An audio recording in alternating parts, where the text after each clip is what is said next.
Atëherë të dashur miq, u rikthyem në studio dhe siç e paralajmërova edhe më herët, tashmë kemi mësafirin tonë në studio.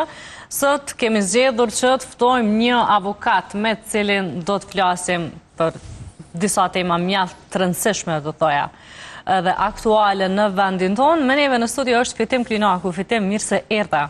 Mirë se gjitha, faleminderit për ftesën. Fitim, emisionin kryesisht e kena do të thotë që i kushtohet vikendit, edhe fillimisht e kam një pyetje personale, si avokat sa po gjen kohë me shfrytzu vikendin ose ashtu krejt me u shpërqendru, do thoja nga puna edhe me gjetë pak kohë kështu dilën për relaks, a heq? Puna avokatit nuk ka një farë orari të caktuar dhe një farë periudhe që mundesh me ia kushtuar edhe familjes edhe punës edhe kështu. Është bukur vështirë për me gjetë një periudhë të caktuar për me bëni pushim pak më gjatë ose po flasim për 2 ditë, 3 ditë e kështu me radhë. Po edhe një vikend, një pjesë vikendit normal që muna me gjetë në raste të caktuara, po edhe jo, se po mendoj që procedurat, puna, angazhimi, kërkesa e klientëve mundën me konë edhe gjatë ditëve të vikendit, edhe për mos me i lanë disa prej njerëzve që krijohet edhe një farë raporti ndoshta edhe misor me shumë klientë prej tyre, kanë një të lashen, kanë një problematik të tillë, mandej ose procedurat qëllën që me prej të ajtës premtës me kalu edhe krejt vikendin me një procedurë ose me një rast të mirë. Po mendoj që është të lashe me gjithë një periudhë caktuar për me pushu ose me konë i qetë, ose bashkëditën kur e bën jetë më konë e rahatshëm edhe i qetë, keni një kërkesë prej njerëzve që bashkëpunon me ta prej palëve tua. Do të thotë thirrin klientët ti çdo herë hap telefonin, a? Vallai mundohemi për me ju përgjigj, kemi pas raste përveç ai vikendin tash mos semi tu e posi problem. Kemi raste ku asistojmë për njerëz tonë, për klientat tonë, për mesh tonë sa ata po krijuan më tani vetë mesh tonë, edhe dikur pas mesnatës kur kanë të lashë të caktuar 2-3 mëngjeset e kështu me radhë. Edhe në atë orar ndodh me telefonu? Ndodh me telefonus, je, si me thonë, personi që ai e shen një lloj shpresë të te, një lloj ndihme të te, e krijon një farë pasigurie në momentin kur hosën në stacion policisë ose diçka ngjashme, edhe është e natyrës që me u gjinde dhe mu kanë ofër njerëzve tu që ta kanë besu punën në të kaluarën, në tashmen edhe në të ardhmen. Po, kjo është gjë e mirë, do thoja, me kanë mbërritje me kriju besimin të këtë. Mirë po, avokat, sa vite u bënë që tashmë je në këtë fushë? Ose që ke filluar punën? Me thonë drejtën, punën e kom fillu qysh moti, po në fushat ndryshme. Unë për viti 2 të fakultetit kom pas fillu si antari komisionit zgjedhjeve, kemi organizu zgjedhje në 2012 dhe 2013, mandej kemi fillu në organizatën të ndryshme në prokurori, mandej avokat prej 2021-ës. Puna avokatit është bukur me angazhim të lartë, në herë edhe me problematika, me presion. Gjithmonë je mes kërkesës të palës edhe ato që institucioni të servon. Je ai sendvi që mes 2 mendimeve komplet të kundërta, që pala kërkon zgjidhje, institucioni është, si me thonë, mekanizëm procedural edhe ma nuk ka emocion kundrejt gjendjes shpirtërore, emocionale, nashtat familjarëve e krejt ato, si me thonë, fokusin kryesore kanë në procedura, në bazën ligjore, edhe në krejt ato që janë të obligum për me ndërmarrë jo në gjendjen emocionale dhe shpirtërore të klientëve që na muna me taku edhe me ndija ato ma përsa afërme. Pra, puna avokatit gjithë është një farë sendviqin mes asaj çka është shteti, institucioni, procedura dhe ligje, edhe asaj çka është ndjenja, emocioni, pasiguria, frika në raste të caktuara e krejt këto që ai përqyn klientat tek na, edhe, si me thonë, jena një farloj sandviqin mes dy zjarmave të tërkohen prej momentit kur e takon një klient e deri momentin kur e merr verdiktin përfundimtar. Mirë po, avokat, gjithë këto vite ke qenë vazhdimisht i angazhuar me palë? Që kur ke fillu të toja? Po, puna avokatit është punë me palë, është punë që duhesh me u përgjigj palëve. E kishte të vështirë në fillim, ndoshta përvojën kushtimisht ke pas ndonjë rast cilin është dashta menaxhosh? Unë kom fillu punën avokatit në prill të 2021-ës edhe në pas pandemisë, garant. Në 10 orë kom pas një rast bukur të ronë që e kom pranu në zyren tem, edhe verdikti për atë rast është marrë dikon të marsi ose prillis, më kujtohet sakt, e vitit pasus 22. Edhe këtë klient e kanë denu me një burg afat gjatë kështu këgja mirë, edhe, si me thonë, ka qenë një vendim prej të parëve që me është denu një klient me burg në afat gjatë, edhe jëmë shku në zyre me thonë drejten këmkojt, po tane, si me thonë, me kalimin e kohës, me kësho... Mirë, po, pse i kisha ato emocione? Po... Kishe ndjeshmërim për shkak klientit? Takimet e shpeshta, krijon një farë lidhje, pa marrë parasysh veprimit, krimit që ka bëhet, gjithçka tjetër. Ti krijon një farë lloj emocioni dhe një farë atije me ta, mandej ti e shet diçka tjetër që kanë po tjertë, ose që ashe institucioni, ose viktiman e ti në këtë rast, ose familjarët e viktimës. Ti e kini kontakt, e krijon një raport shumë atë ofert me ta, ki takime shumë, po e zonë një procedurë, është e pamundshme nëse zgjat një vjet, procedura penale po flasmi, nëse zgjat një vjet një procedurë mos mi pos eventualisht 10 deri 20 takime me ta, po flasim takime në personca, takime në qendër në mbajtjes, ku janë e takime tjera që te je i detyruar për me zhvillu biseda, për me përgatitur mbrojtjen, e kështu me radhë. Po, është e pamundshme mos më kriju një farë lloj lidhje, një farë lloj emocioni dhe mshërie. Po, a nuk duhet stopoheni nga emocionet në këtë rast? Sa do që të ndoshta është nga një herë pamundur, mirë, po a ekziston një rregull, do thoja, në profesionin tuaj? Rregulle, normal që duhemi me konë profesional, normal që duhemi me konë me u përgjigj procedura, rregulla dhe mos me te kalu kompetencën tonë. Po ajo që është e mbrëmshme, rregullat dhe ligje është për te hasaj. Me gjithatë është mirë që jemi njerëzor edhe të kemi atë empatin, do thoja. Edhe është, si me thonë, e pashmangshme me u kryu, nashta me kalimin e kohës, kur bonë 15 vjetë për ujpune, e ma shumë normal që mund është me kryu një farë, si me thonë, muri mes raporteve dhe gjithçka tjetër, po fillimet një konë bukur të shtira në këtë relacion. Mandej, si problematike për meni edhe shumë shpesh, në fillim s'kum ditas me kërku fare për veprimin që e kom bo.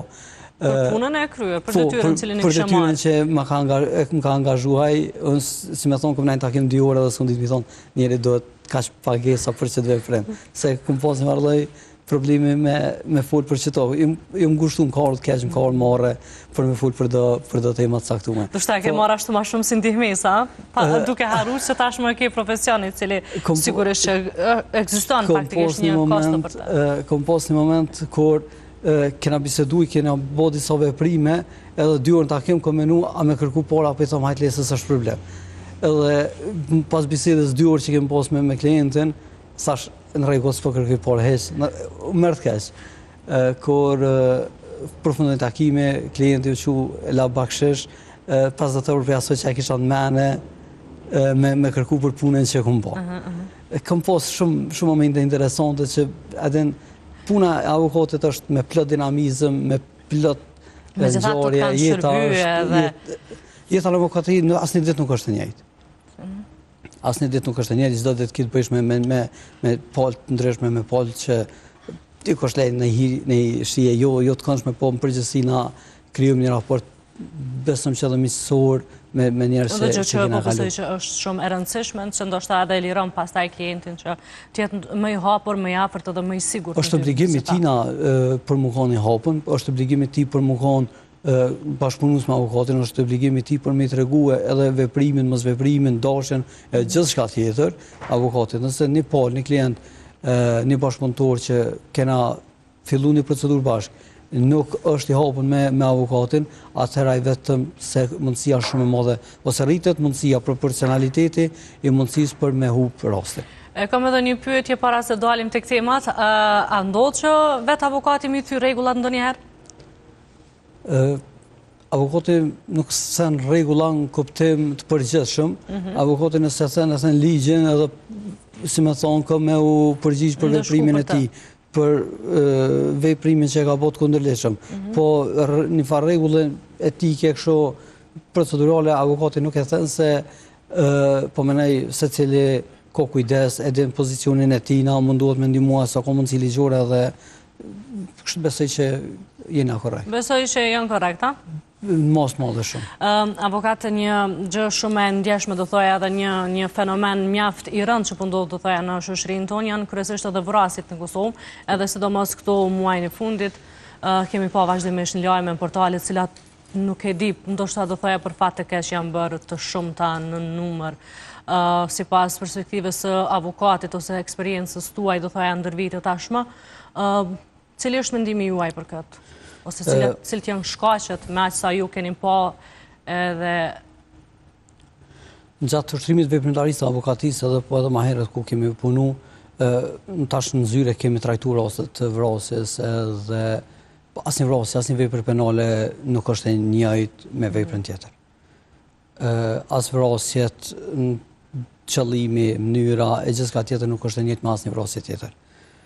Kemi disa lloje të vrasjeve, kodi penal ka përcaktuar vrasje të rëndomt, vrasje të rënd, vrasje të personave ose përfaqësuesve të lartë të shtetit, vrasje në të rënditjet të thellë. Gjitha këto vrasje tjera të cilat i ka përcaktuar Kodi Penal i Republikës Kosovës, gjitha këto vrasje që i ka përcaktuar mandej edhe veprime, dashja, qëllimi e krejt këtu, si me thonë ndërtojnë atë narrative në rastit tyre edhe është, si me thonë, i veçantë. Nuk mundesh me asnjë mekanizëm, me asnjë veprim për me ndalu gjitha veprimet kundërligjshme e përkatësisht të vrasjet.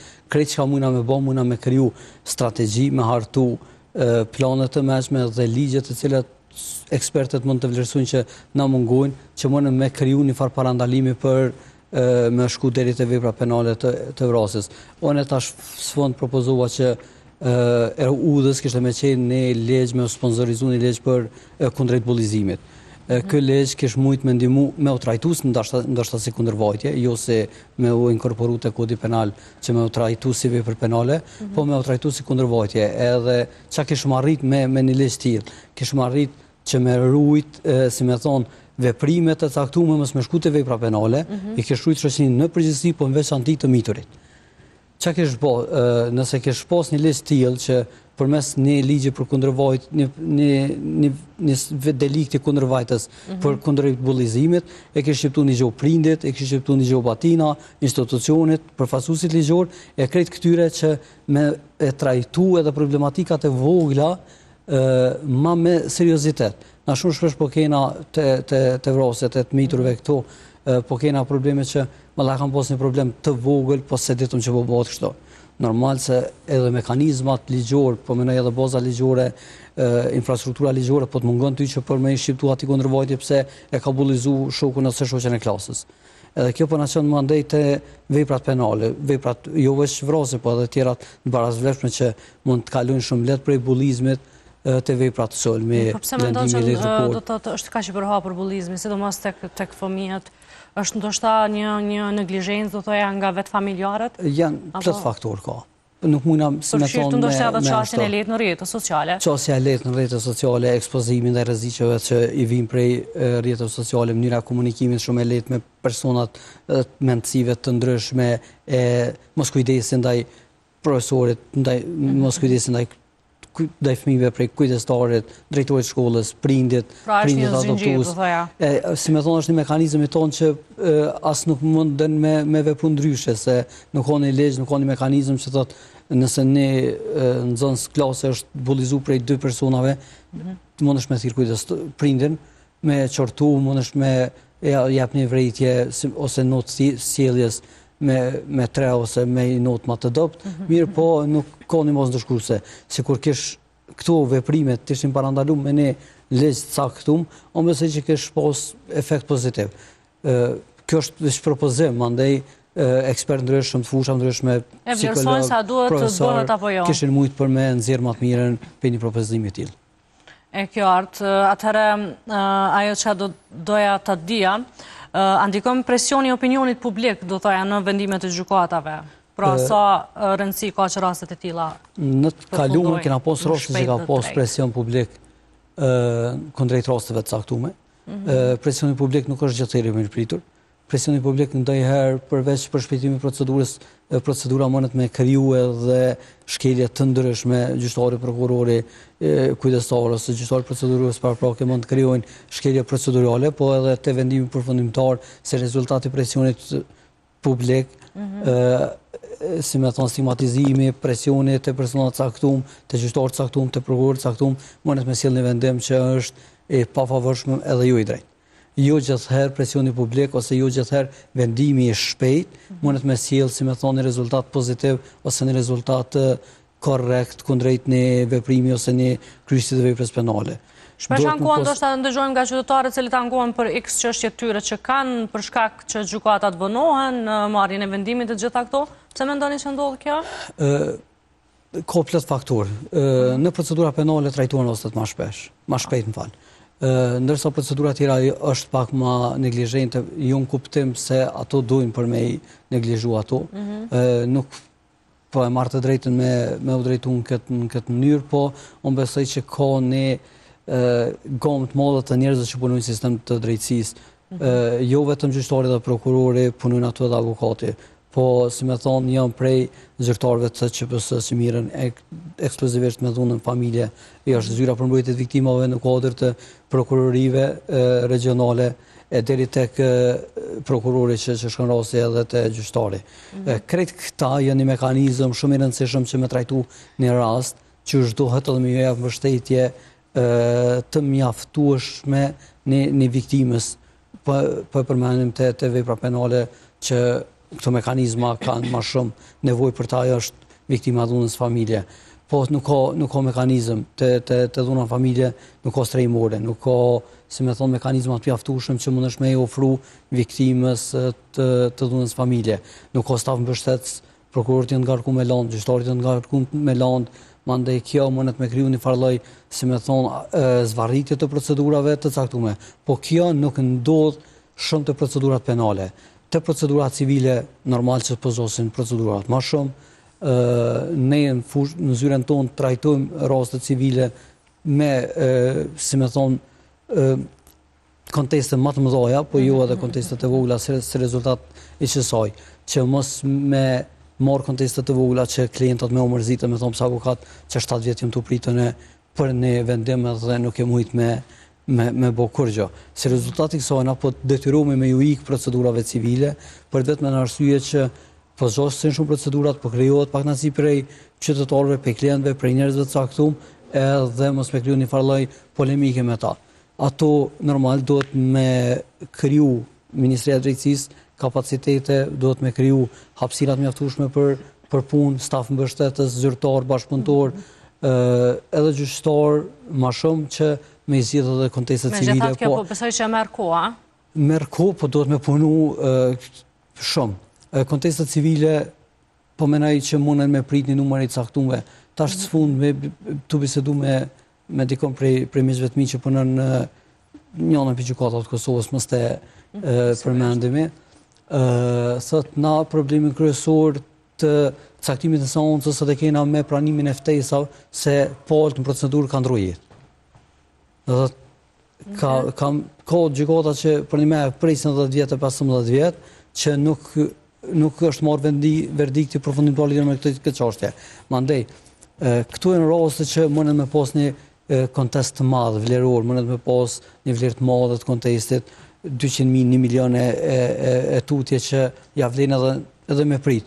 Po kontestet ku nuk ja vlen pritja dhe shumë problematike është kontestet e punës.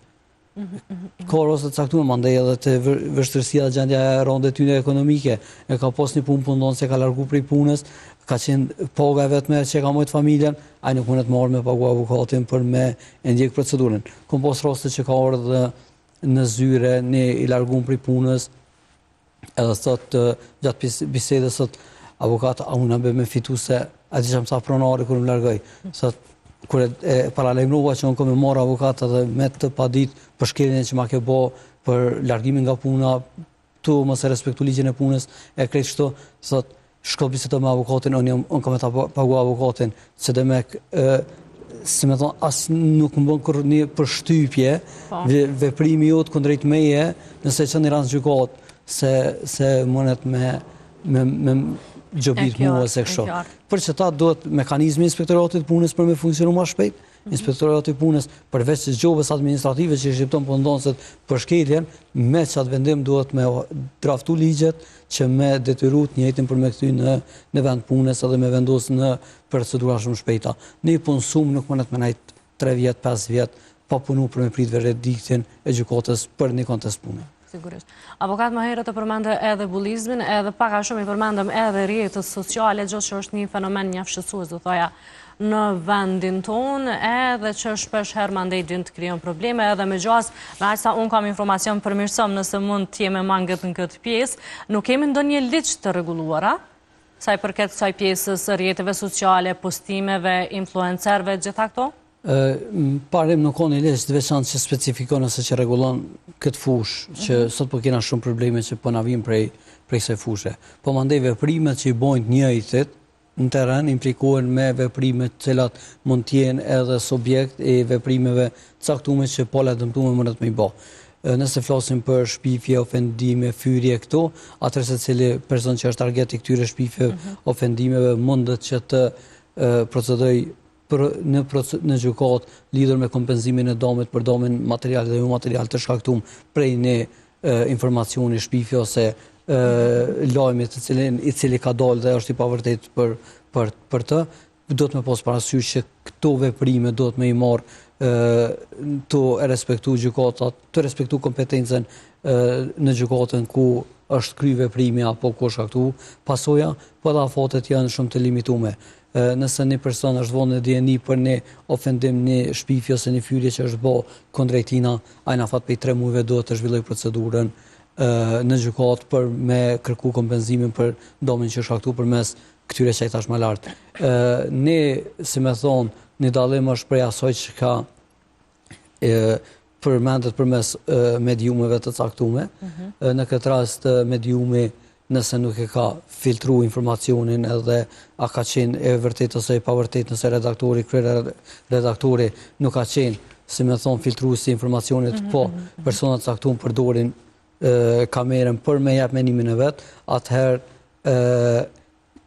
televizioni nuk është përgjegjës për fjalën e tij të thonë përmes kamerës. Po në rastet caktuar kur redaktori, kryeredaktori apo personat përgjegjës të cilët i filtrojnë informacionet, dhënat, lajmet, mesazhat për personat caktuar dhe e ka prezantuar në rrethon të caktuar një të pavërtet për një person tjetër, atëherë pala dëmtuar është obliguar që të drejtohet televizionit, që të kërkoj demantimin, të njoftoj lidhur me demantimin e lajmit paraprak. Televizioni është obliguar në fat prej 7 ditëve me u përgjigj to për me qit në periudhën kohën e caktuar të transmetimit kur është bë lajmi i parë, mandej edhe lajmin e dytë lidhur me demantimin e lajmit të parë do të më bëhen në pjesën emisionin e caktuar cilën është bë. Sigurisht edhe kjo gjë që të jemi më korrekt, a?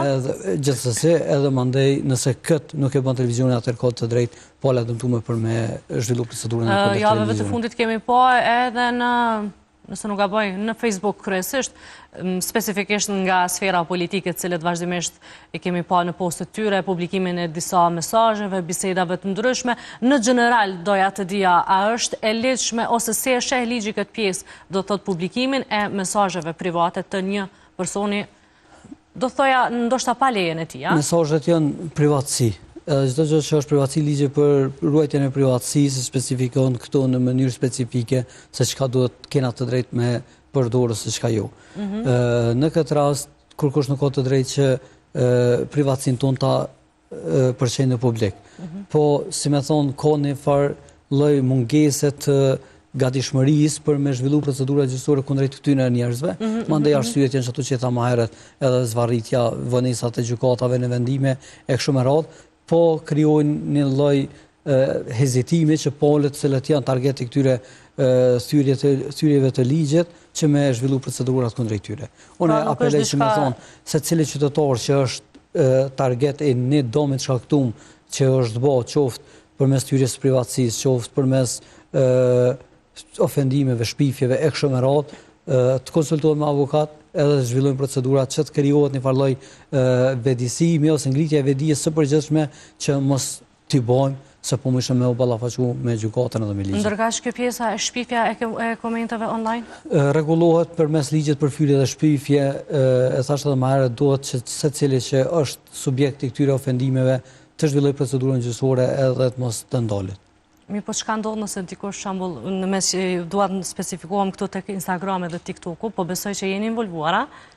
Po jo. Ndoshta je interesuar edhe për këtë pjesë do pak, çka ndodh nëse ekspozohesh pa dëshirën e dikujt, do thoja, në rrjetet e tij sociale. Gjerimi ose filmimi i pa autorizuar është i paliuar madje ose caktuar ose momentume caktume konsiderohet edhe si vepër penale, ke përjashtën gazetarit, ke përjashtën gazetarin holumtuese, e krejt këto mirë po duhet me pas kujdes edhe gazetari me videon që e bën, edhe me filmimin që e bën. Po nëse specifikohemi tek rrjetet sociale, TikTok, Instagram? Normal që duhet me janë të palejume edhe pavarësisht edhe prej asaj që publikon, edhe prej asaj që ka përqen si mesazh ose qëllimin, domin që është ka këtu.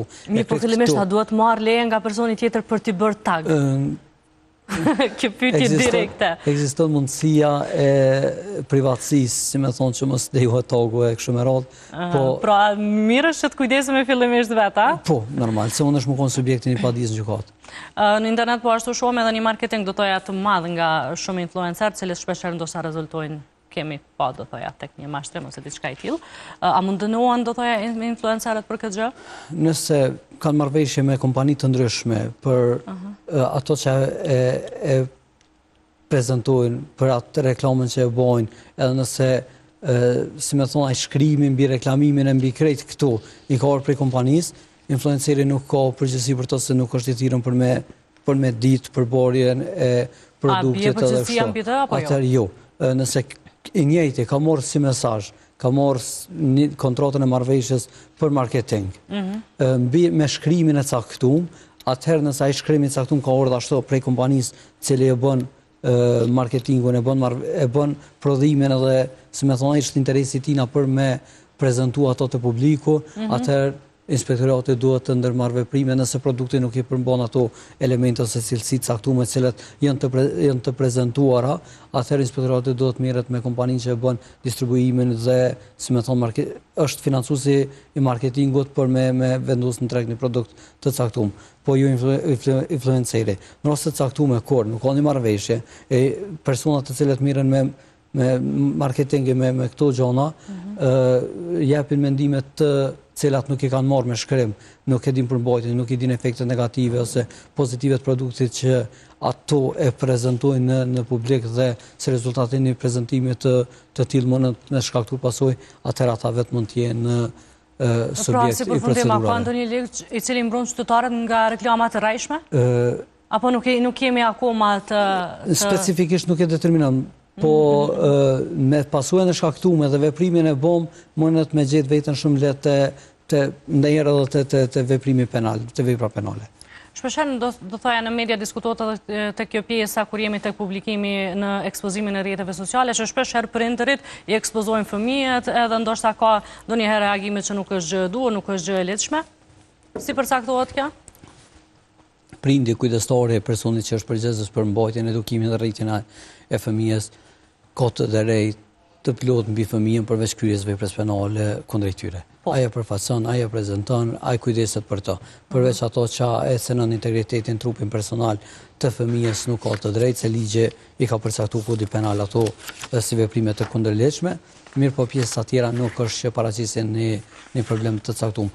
Përveç në raste të caktuara kur ndoshja se të vepra penale elementi dashjes është element censori i një vepre penale, mandej është kundërshmëria, përcaktueshmëria e veprës penale dhe domi që është shkaktuar përmes atij veprimit, përveç në raste të caktuara kur fëmin, si më thonë, i ul integritetin dhe personalitetin e tij, atëherë mundën që organet në këtë rast do duhej që QPS-ja të ndërmarrë veprime të caktuara lidhur me zhvillimin e procedurave administrative, qoftë edhe deri tek marrja e atij fëmijës, nëse prindi nuk ushton kujdes mjaftueshëm nëse ka probleme psiqike ose raste të caktuara që ka plot elemente të cilat na sot nuk mundna me i përmend, për arsye se ngjarjet, veprimet krejt këtu vim nga plot rrethona, nga plot arsye dhe është e pamundshme që me i përmend tani, mirë po zyrtarët e QPS-së duhet edhe me mekanizma të tjerë shtetëror që të ndërmarrin veprime të caktuara që të parandalojnë keqpërdorimin e fëmijës qoftë edhe nga prindit e tyre.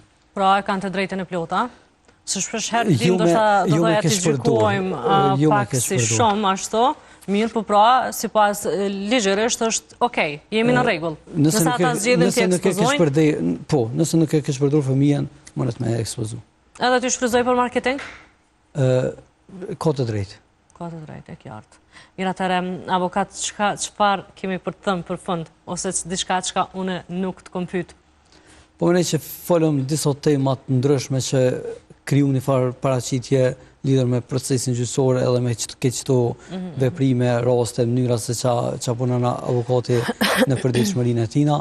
Besoj që qytetarët e kanë marrë një mesazh të mirë lidhur me inkurajimin edhe me gjetjen e motivit për me zhvillu procedurat kundër atyre që jo bojnë pa drejt. Besoj që këtu ishin disa prej temave kryesore që besoj që edhe ka pas interes për publikun, për na që mundu me prezantu. Faleminderit për ftesën. Faleminderit juve.